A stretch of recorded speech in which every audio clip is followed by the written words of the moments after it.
Salam dari HKBP Kernolong, HKBP tertua di Pulau Jawa. Sebelum kita memasuki peristirahatan kita di malam ini, sejenak kita mendengarkan firman Tuhan, mari kita berdoa. Terpujilah nama-Mu ya Bapa yang menyertai kehidupan kami. Sebelum kami beristirahat, kami mau mendengarkan firman-Mu. Ampuni dosa kami ya Bapa. Hanya di dalam nama anak-Mu Yesus Kristus, kami berdoa dan mengucap syukur. Amin.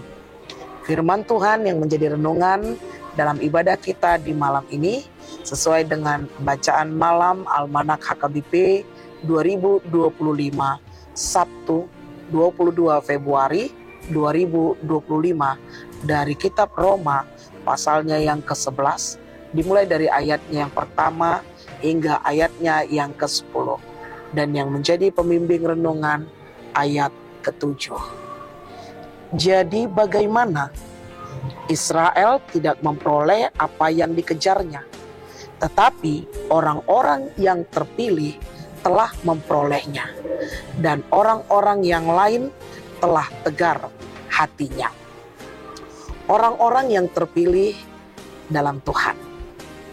Bapak Ibu, saudara-saudari yang dikasihi Tuhan Yesus Kristus, terkadang tanpa kita sadari, apa yang kita miliki menjadi kemegahan dalam diri kita.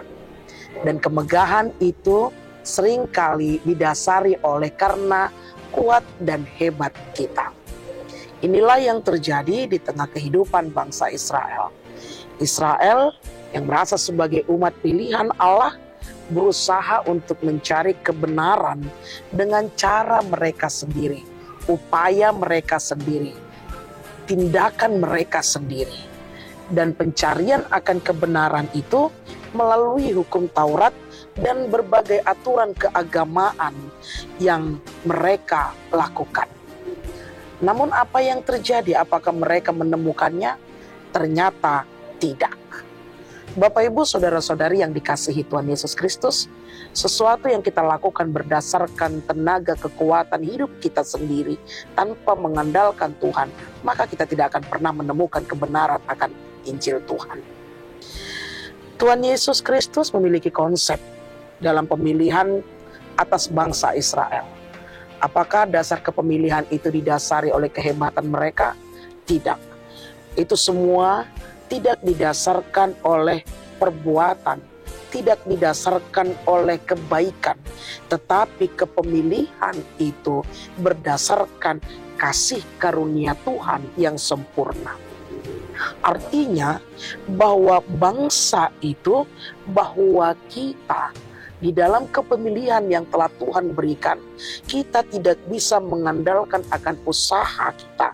Kita tidak bisa mengandalkan kehebatan kita untuk memperoleh anugerah atau kasih karunia Allah. Semua yang kita miliki, yang ada pada kita saat ini, baik keselamatan yang telah diberikan, kasih yang kita hidupi, pengampunan yang kita peroleh, itu semua adalah anugerah daripada Tuhan semata. Tetapi anugerah itu hanya ditempatkan kepada orang-orang yang dipilih oleh Allah yang mau menemukan jalannya melalui pertobatan.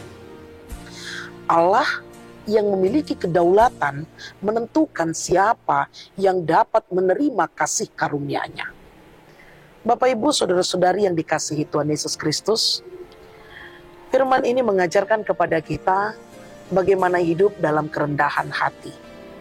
Menyadari bahwa anugerah Tuhanlah yang telah dilimpahkan kepada kita itu karena kasih karunia-Nya. Kita bersyukur karena Tuhan telah menganugerahkan kita sebagai umat pilihan-Nya. Kita telah diberikan kasih karunia sebagai bangsa pilihan-Nya. Tuhan yang sama memilih umat Israel juga telah memilih dan memanggil kita di dalam kasih dan kebenarannya. Lantas kita sebagai pilihan Allah, di mana kita tidak pernah mengetahui akan rahasia di baliknya, apa yang harus kita lakukan? Kita telah dipanggil, tentu pilihan itu menjadi tanggung jawab di dalam hidup kita. Ketika kita telah dipilih, ketika kita telah dipanggil, tentu kita melakukan tanggung jawab yang harus kita perbuat selama kita hidup di muka bumi ini. Apakah yang menjadi tanggung jawab kita? Hidup dalam kebenaran dan menjadi saksi Kristus selama kita ada di muka bumi ini. Dan hidup dalam kebenaran dan menjadi saksi Kristus bukanlah hal yang mudah. Ketika Tuhan tidak bersama dengan kita, ketika kita tidak mengandalkan Tuhan, ketika kita tidak mengandalkan Tuhan, maka hidup kita pun penuh dengan kekecewaan dan putus asa. Karena itu, Bapak Ibu, saudara-saudari yang dikasihi Tuhan Yesus Kristus, sebagai umat pilihan, sebagai orang yang telah dipercayakan Tuhan kepada kita, sebagai orang yang telah diselamatkan, marilah kita memakai hidup kita, bertanggung jawab sebagai perpanjangan tangan Tuhan untuk melakukan yang seturut dengan kehendak Tuhan, menjadi pembawa damai, pembawa sukacita selama kita hidup di muka bumi ini. Amin. Terima kasih Bapa atas firman yang telah kami dengar. Kau telah memilih kami. Ajari kami untuk menciptakan kedamaian dimanapun kami berada. Kami mau beristirahat, berkati kami. Ampuni dosa kami. Hanya dalam nama anak-Mu Yesus Kristus, kami berdoa dan mengucap syukur. Anugerah dari Tuhan kita Yesus Kristus, kasih setia Allah Bapa, dan persekutuan dengan Roh Kudus menyertai engkau. Amin.